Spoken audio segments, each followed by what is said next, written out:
Quem sou eu? Quem sou eu, me pergunto. Quem sou eu que estou aqui? Até gosto de ser tal qual sou, mas reconheço que meus méritos são escassos.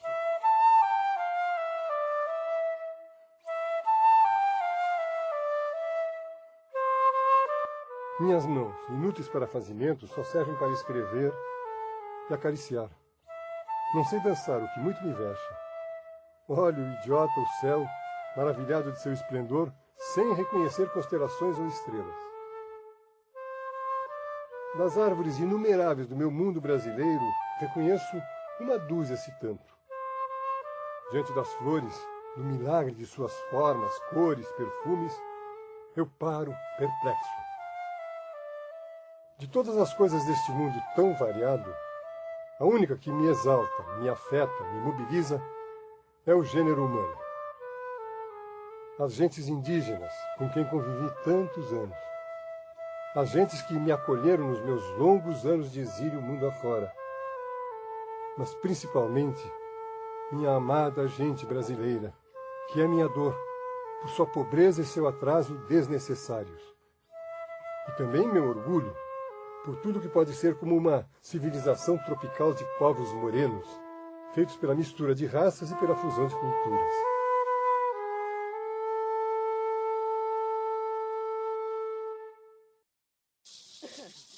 Quem sou eu? Quem sou eu? Às vezes me comparo com as cobras. Não por venenoso, mas porque eu e elas mudamos de pele de vez em quando. Usei muitas peles nesta minha vida, e é delas que vou falar hoje.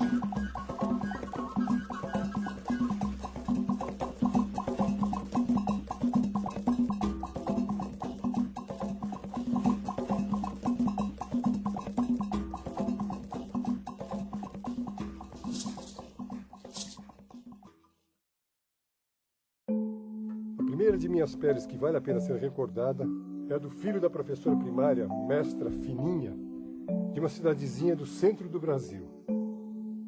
Eu nasci numa cidade pequena de Minas, então era o melhor lugar do mundo para você ser criança. Mas a gente vivia na rua, tomando conta da cidade, mandando em tudo, fazendo doidura, e todo mundo tomando conta de nós. E nós tomando conta de todo mundo. E eu tive a felicidade de perder meu pai. Com 3 anos de idade eu fiquei órfão. E foi ótimo, porque um pai mandador, gritador, puxador de orelha, é uma coisa horrível para suportar. Eu fiquei um homem livre de não ter tido pai e não ter filho. Eu não fui domesticado e nunca domestiquei ninguém.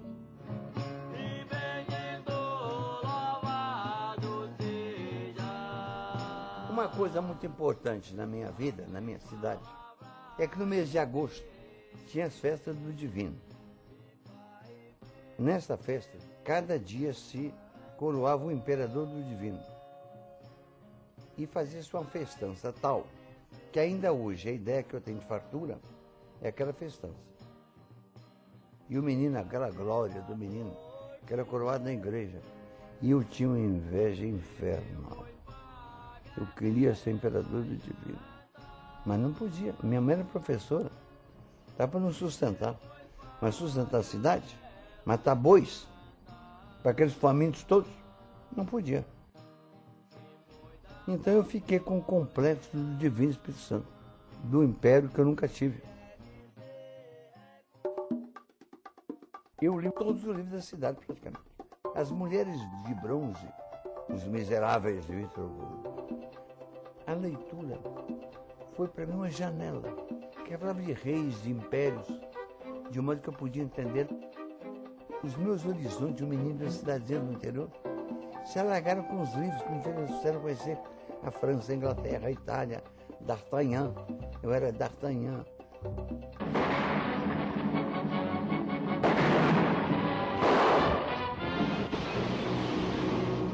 A outra janela fantástica, para o cinema. Era tudo uma maravilha, que me dava uma visão de uma raça diferente de gente, que não era parecido com minha mãe, nem com meu tio, nem com minhas tias, nem com as minhas irmãs, claro, uma gente doida como aquelas artistas. Hoje, quando eu vejo a meninada com oferta de televisão, eu tenho uma espécie de inveja pregressa. Ah, se eu tivesse isso. Porque a massa de informações que as crianças têm, tem pais que chateiam-se com a televisão. É claro que essa televisão não é só deseducativa, ela é antieducativa. É preciso ser compensada com outras coisas. Mas que é uma massa de informação turbilhosa, fantástica.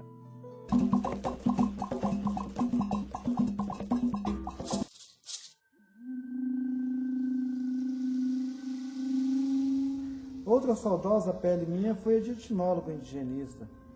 Vestido nela, vivi 10 anos nas aldeias indígenas do Pantanal e da Amazônia. O fundo de meus olhos da memória é feito da visão da beleza daquelas províncias do planeta. No Pantanal, vi uma vez uma lagoa grande cheia de aves, garças, colhereiros, inhaúmas, tuiuiu, que assustadas por mim saíram voando. Era como se a lagoa voasse. É assim mesmo, né? Eles pegam a lagoa e saem voando junto com ela. Na Amazônia, um dia, atravessando a mata espessa, deparei com uma clareira onde estava bem quieta uma onça negra. Lá ficou ela, um momento ou um século, olhando com seus olhos verdes aqueles bichos, gente, os índios e eu, até que se foi, num salto elástico que ainda veio.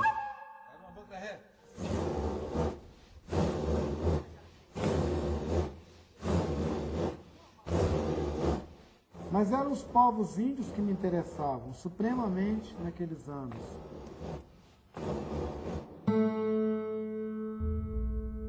Em 1910, o Marechal Rondon criou o Serviço de Proteção aos Índios. Este acontecimento representa para os índios o que representou a abolição para os escravos.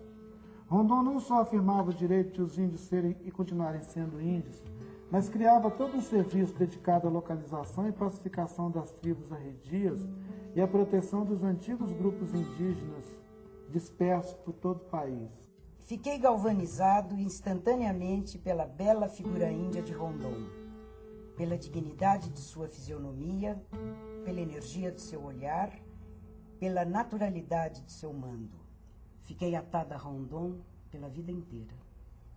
Hoje os índios são mais importantes para a defesa de si mesmos, as lideranças indígenas, do que a proteção indígena, o burocrata que está lá, ou do que o missionário que está lá. São eles que se defendem.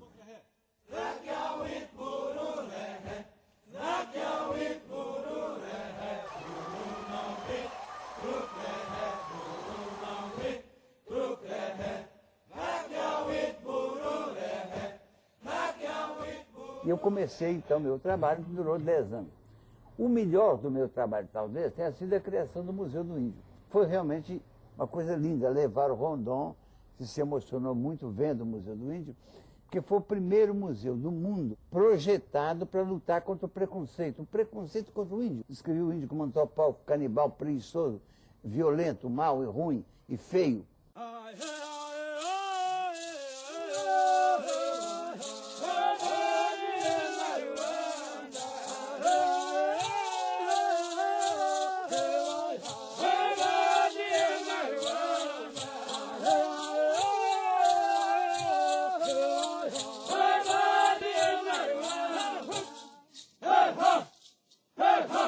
Eu vivi tantos anos com os índios, nunca vi um índio quebrar a cara do outro, nunca vi um dar porrada no outro.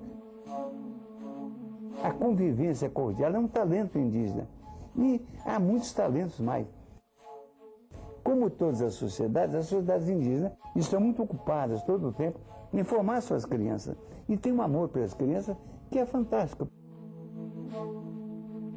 Na aldeia, eu sempre estava assustado, dizendo, olha esse menino, pequenininho, menino de 2 anos, andando na aldeia, no meio de fogos, porque tem uma fogueirinha debaixo de cada rede, porque de madrugada faz frio. Ela disse, ele sabe que queima. Ninguém enganou ele experimentou, aquilo é quente, não é bom. Isso de tratar as crianças com respeito, mas de deixar que ela desenvolva a sua própria personalidade, a paciência que tem com a criança, o amor que tem com as crianças, é a primeira educação. Amá-lo para ensiná-lo também a amar as pessoas.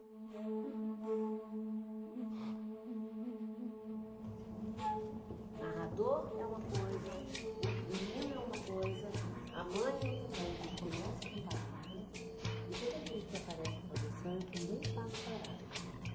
Então ele vai ter que ficar nessa mesma linha daqui, tá?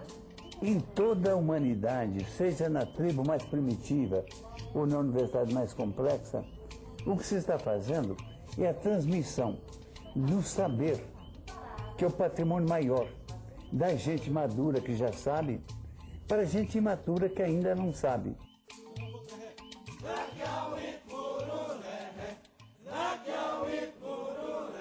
Se o filho é homem, o orgulho do pai é colocar na beira da rede do filho um arco e flecha em miniatura, para mostrar que ele vai ser um guerreiro, um caçador, e põe aquele arquinho na mão do filho, faz ele brincar com aquilo. Ou seja, já é para induzir nele uma atitude masculina de caçador, de combatente. A menina, para a menina, põe uma tanguinha, pequenininha, bonitinha, e brincam com ela, mostrando. E é para induzir a menina a ser uma tecelã, uma mulher trabalhadora. E desde muito cedo, os meninos estão imitando os pais. Dentro de muito pouco tempo, digamos, aos 8 anos, ele já está fazendo ele mesmo uma flechinha melhor para ele.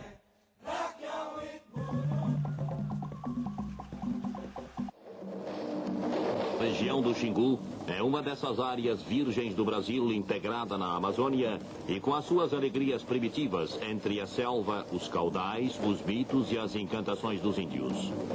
Os índios do Xingu são fortes, vivem da caça, da pesca e de uma agricultura rudimentar.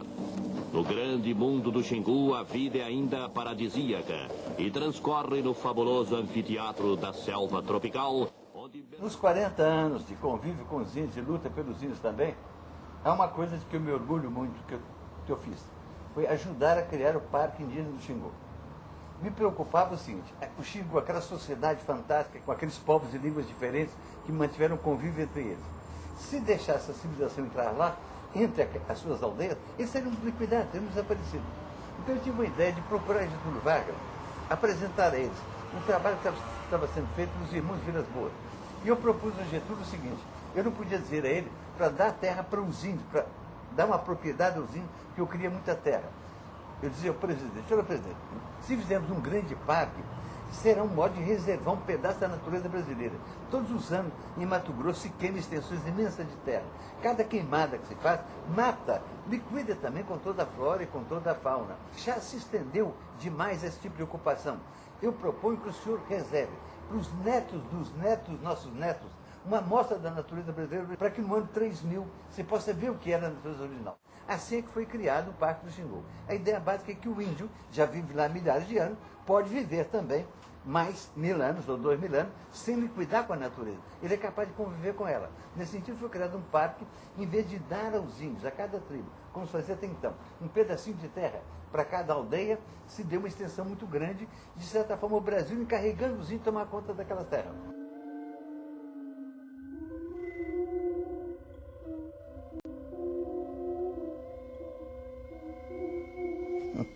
Minha mãe pensava que eu era amansador de índio.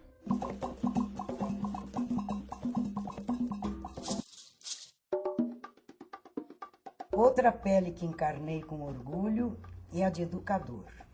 Lembro-me dos primeiros anos do meu trânsito de antropólogo para educador. Minha ignorância e ousadia eram tamanhas que meu mestre, Anísio Teixeira, dizia de mim que eu tinha a coragem dos insistentes. O Anísio dizia que eu era provavelmente um imbecil, porque tratando 0,02% da população brasileira, em vez de tratar dela toda, só podia ser um imbecil. Diziam que era intelectual competente, perdendo do tempo. E eu estava querendo ser Rondon, um Anchieta de farda, o que era uma bobagem. O Anísio dizia uma coisa que me irritava, eu tinha 30 anos nessa época. Estava cheio de verdades, cheio das minhas convicções ideológicas. E o Anísio dizia, eu não tenho compromisso com minhas ideias. E eu custei muito a entender isso. Não ter compromisso com suas ideias significava, afinal eu entendi, ter compromisso com a verdade. Você só pode ser fiel à verdade se você está aberto para rever. Mas se você está cheio de certeza, vomitando sua certeza, você não verá a verdade nunca. Eu gostei muito de entender essa delicadeza do pensamento do Anísio.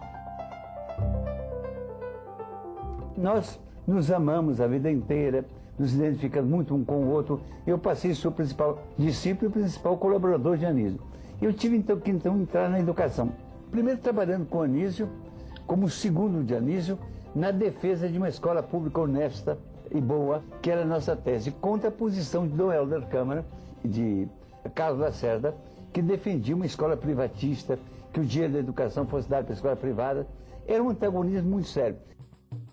Eu conheci uma dona boa lá em Cascadura, grande criatura, mas não sabe ler e nem tão pouco escrever, mas ela é bonitona, bem feita de corpo, cheia da nota, mas escreve gato com J, escreve saudade de você pra você ver. Ela me disse outro dia que tava doente, sofrendo do estronco, eu levei um tombo, caí durinho pra trás, isso assim já é demais. Ela diz Aribu, arioplano em motocicleta, que adora feijoada concreta, errada demais.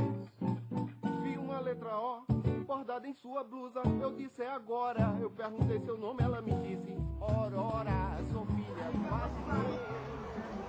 Olha, meu, tem 3 uma coisa, não. A gente vai pegar todas as Uma criança que não seja submetida ao processo educacional, ela não chega a ser ser humano. Ela se humaniza na medida que aprende a língua de sua comunidade.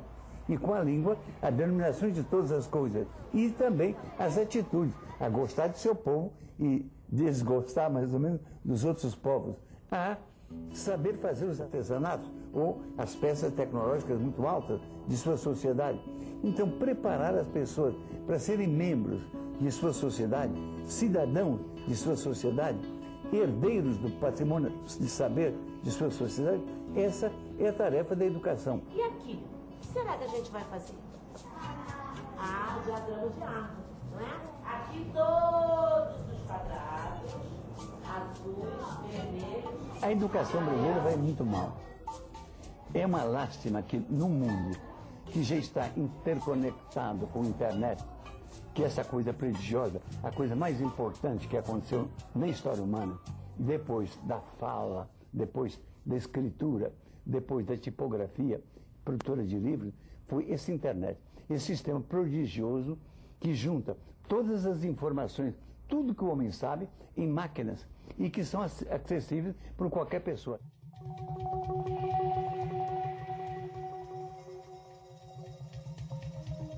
A incapacidade de criar uma escola primária eficaz é uma vergonha, é uma lástima.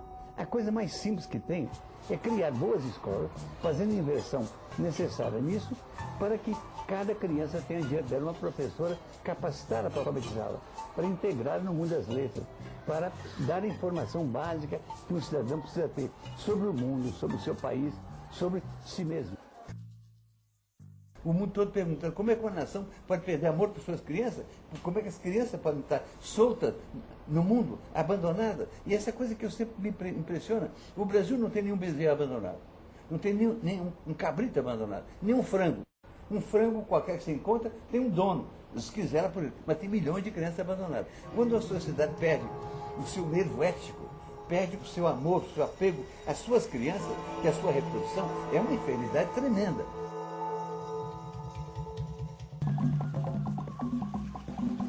Se a Constituição exige a construção da nova capital do Brasil, vou respeitá-la e construirei.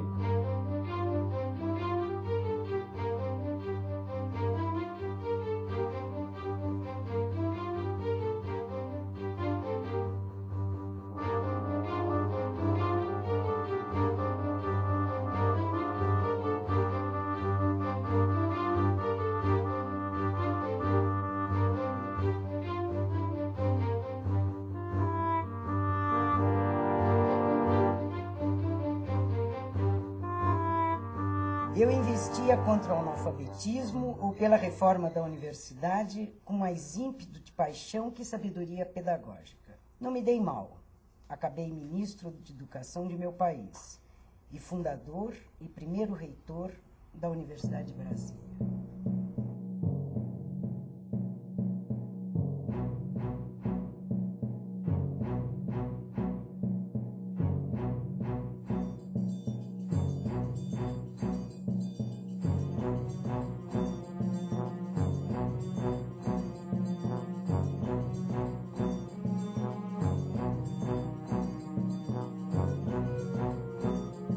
A luta para criar a Universidade de Brasília foi terrível, porque havia oposição também. Então tinha que atuar muito junto ao presidente. Só uma universidade pode dar a Brasília a cultura, o saber. Uma universidade autônoma, em que os professores podem assessorar o poder público porque são insubornáveis.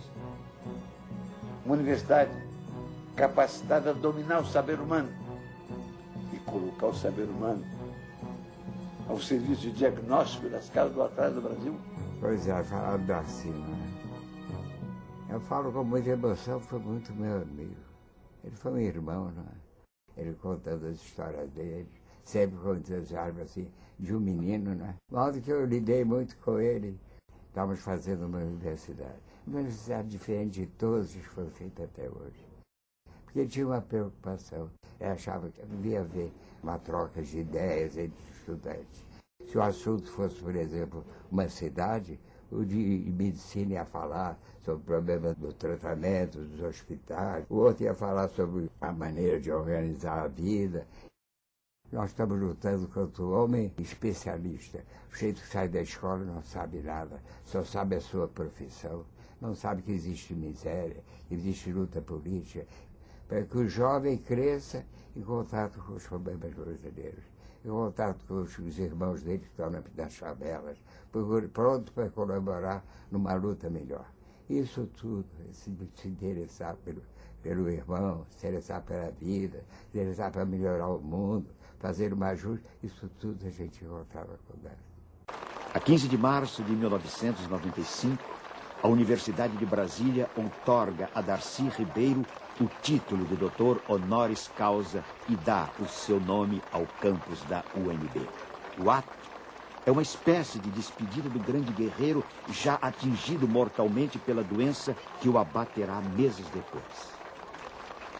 Foi o reencontro final da criatura com seu Criador. Queridos amigos, queridíssimas amigas, estou ficando um velho frouxo. Vocês sabem que eu quase chorei quando vi o hino nacional? O hino nacional aqui, nesse ambiente dessa minha universidade, que foi tão perseguida, me tocou.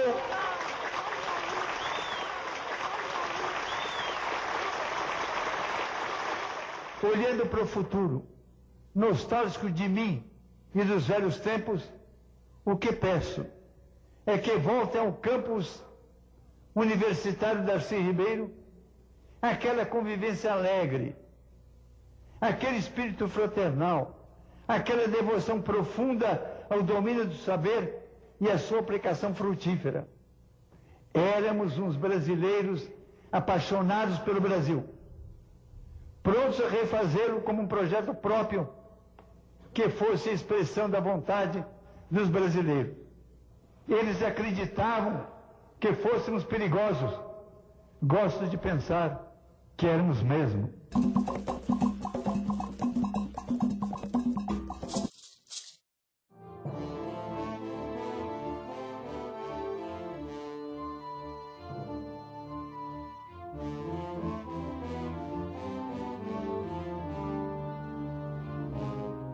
Outra pele que eu sentei é a de político.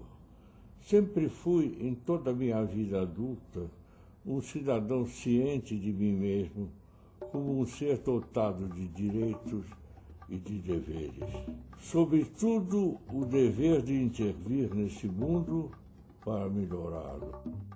Eu me lembro do governo do Jango como um tempo de grande euforia. Era uma beleza o que ocorria no setor das artes, da música popular, do cinema. Tudo floresceu no Brasil.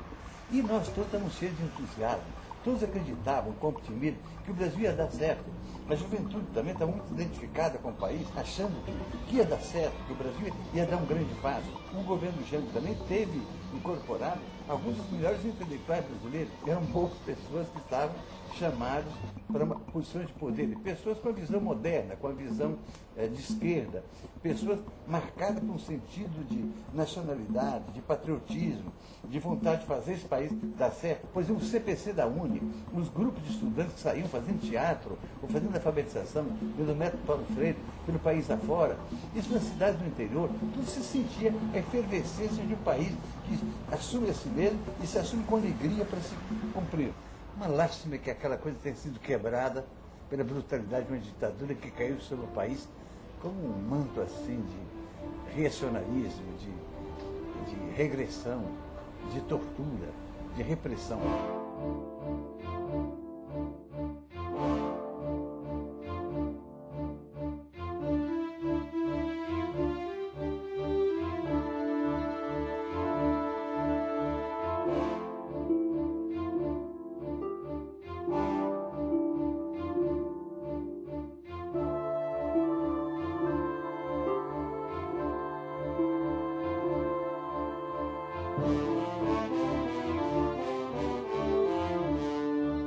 Militar, pelo caráter reacionário dele, ele afetou todas as universidades brasileiras, ele quebrou a criatividade cultural brasileira.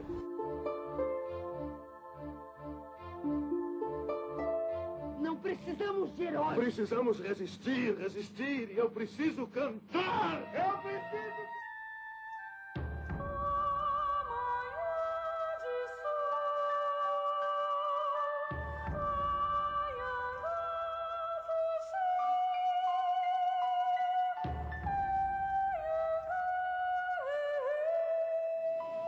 Uma vez, eu não vou esquecer nunca, Glauber passou a manhã abraçado comigo chorando. Chorando convulsivamente. O Glauber chorava as crianças com fome. O Glauber chorava esse país que não deu certo. O Glauber chorava a brutalidade. O Glauber chorava a estupidez, a mediocridade, a tortura. Fica de Glauber para nós a herança de sua indignação.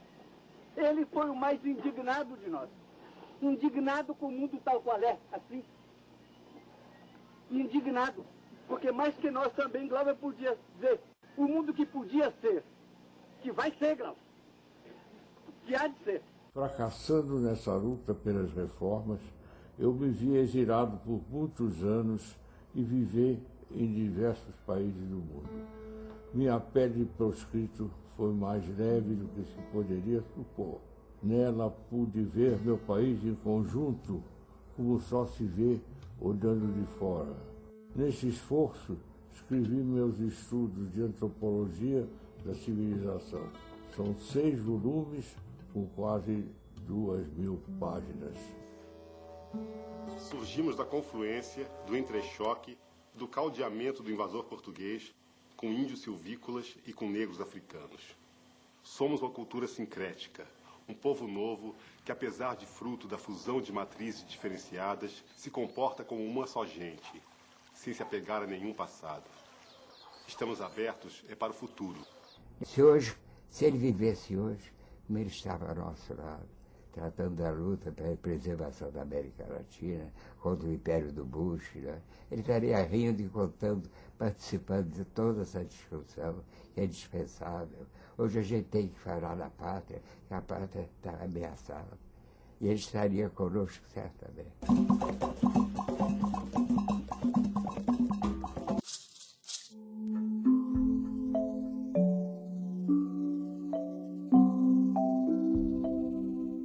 No exílio, me fiz romancista.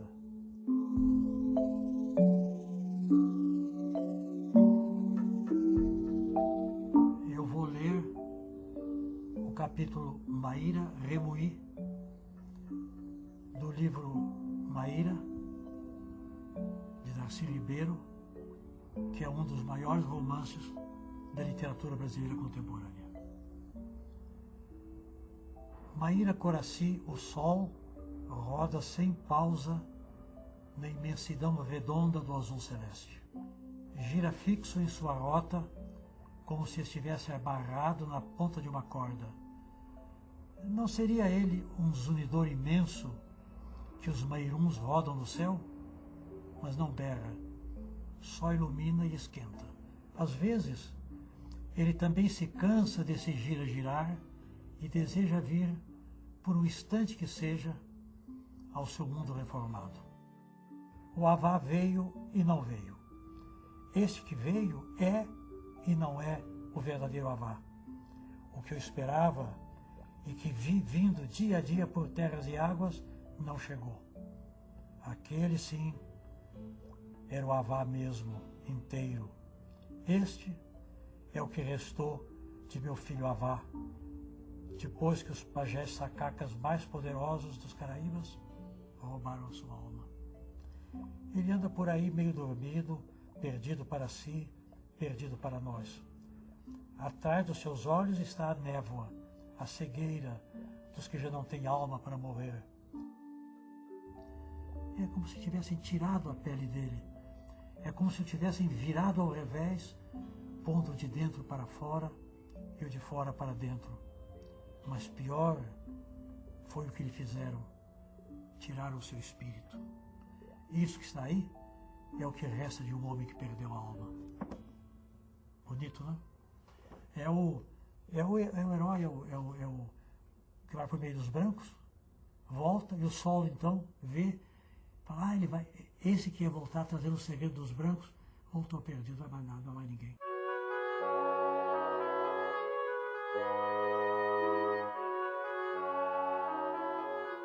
De volta do exílio, retomei minhas peles todas, a salvação dos índios, a educação popular, a universidade necessária, o desenvolvimento nacional, a democracia, a liberdade. Mas em todos esses anos, me ocupei principalmente da educação. Onde que eu estudo é o CIEP. Eu vou abrir o portão aqui para te mostrar, tá? Vem cá.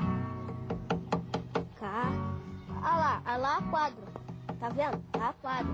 Vamos lá, eu vou te mostrar. Vamos lá para essa quadra, tá? Às vezes eu fico ali na quadra ali, sentada ali vendo todo mundo jogando bola. Ah lá, porção de gente. Os de lá são meus colegas. Esse dali, ó, Luciene. Esse é Vanderlei. Aquele dali é Pelé. E aquele dali é Antônio. Aí a gente brinca de basquete, a gente chuta a bola aqui. Aí a gente dá um bico e joga a bola lá, tá vendo? Lá, ó, ao gol. Ali é a tia com o filho dela, tá vendo? Ali. É. Ah lá, outra tia vindo. Ela nem fala comigo, ela passa direto, tá vendo? E ali é rico. Ele pega lixo no chão, bota ali, é higiene, abre. Vamos lá dentro ver o livro? Vamos? Aqui, ó, opção de livro, tá vendo? Tá vendo? É livro. Já, depois eu conserto aqui. Aqui, ó, opção de livro aqui também, ó.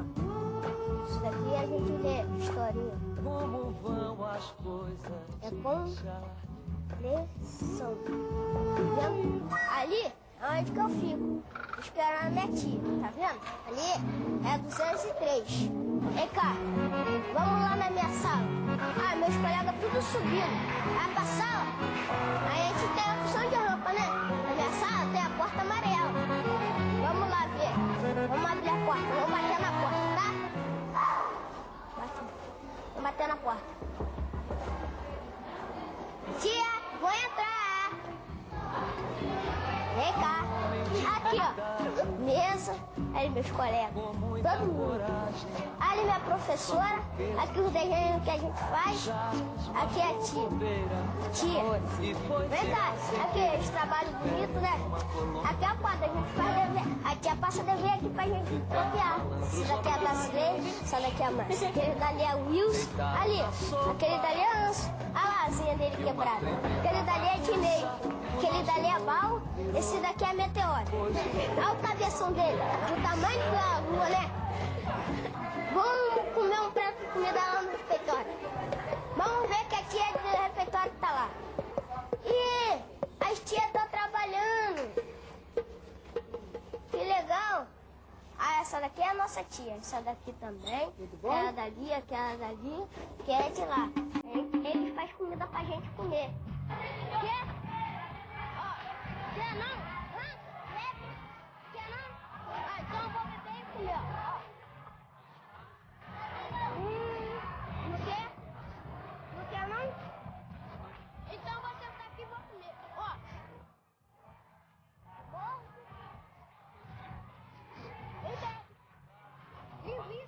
Tá vendo? Você não quer, então eu vou comer. O CIEP é a escola do mundo civilizado. No mundo inteiro só há CIEP. O Brasil é que inventou essa bobagem, que é escola de 2 turnos, 3 turnos, 4 turnos. Como as cidades cresceram muito, em vez de fazer mais escola, começaram a fazer turno. E chegou um ponto que mesmo em São Paulo tem uma escola com 5 turnos. A criança não pode aprender. O CIEP é a volta àquela escola só para aquele grupo de alunos em que eles entram de manhã, comem o almoço lá e ficam o dia inteiro até de tarde. É a escola indispensável, sobretudo para aquelas camadas da população que não tiveram escolaridade. Quem vem de uma família que usa material didático em casa, que lê, que estuda, que conversa sobre leitura, o menino já chega prontinho para ser alfabetizado. De fato, esse menino nem precisa de escola. Sozinho ele aprenderia. Quem precisa muito de escola e só pode ter solução para ele no CIEP é aquele que vem de uma família que ainda não estudou, que necessita de mais atenção. É a escola do mundo civilizado. Os bobos pensam que eu inventei CIEP. É bobagem, não deixa eu repetir isso não.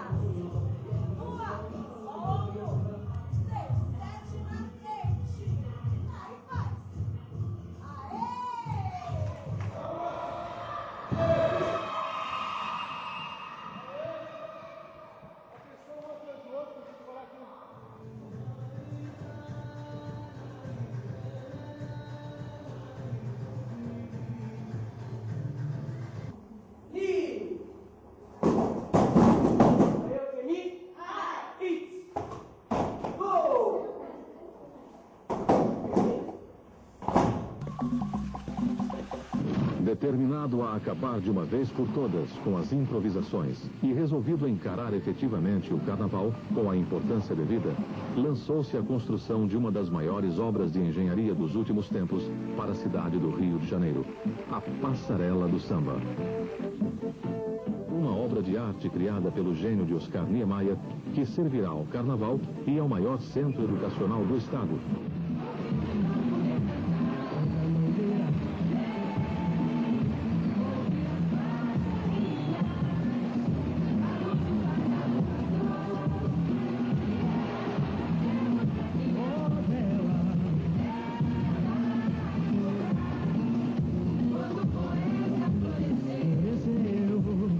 Eu propus o sambódromo porque tivemos a ideia de meter debaixo das arquibancadas no centro da sala de aula. Lá tem instalações para 4.000 crianças, são 4.000 CIEPs. Então, de fato, o sambódromo é um escolódromo que empresta ao carnaval uma semana por ano a sua sede. Sabe, o sambódromo, é a festa do povo, a gente fica contente de ter colaborado nessa festa. E o Daci, com aquele entusiasmo dele, embaixo da arquibancada, ele botou uma escola. Eu me lembro que um dia o embaixador da França, o ministro da Cultura da França, esteve aqui e eu fui com ele mostrar o sambódromo. Ele ficou espantado, nunca vi escola embaixo da arquibancada. E o Daci pensava tudo diferente.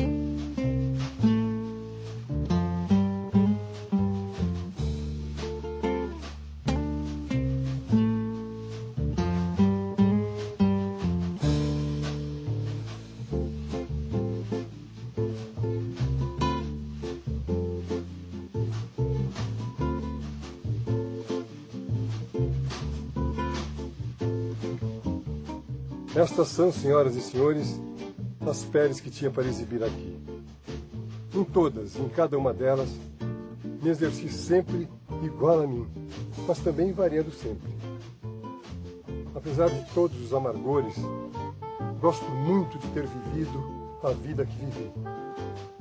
E guardo no fundo do peito a esperança de que meus fazimentos maiores não estejam no passado, mas no futuro. O que nós todos queremos? É fazer um país habitável, em que as pessoas existam para serem felizes, alegres, amorosas, afetuosas. Todo mundo comendo todo dia, não é uma alegria? Não é um absurdo que é um país tão grande, tão cheio de verde, ter tanta gente com fome?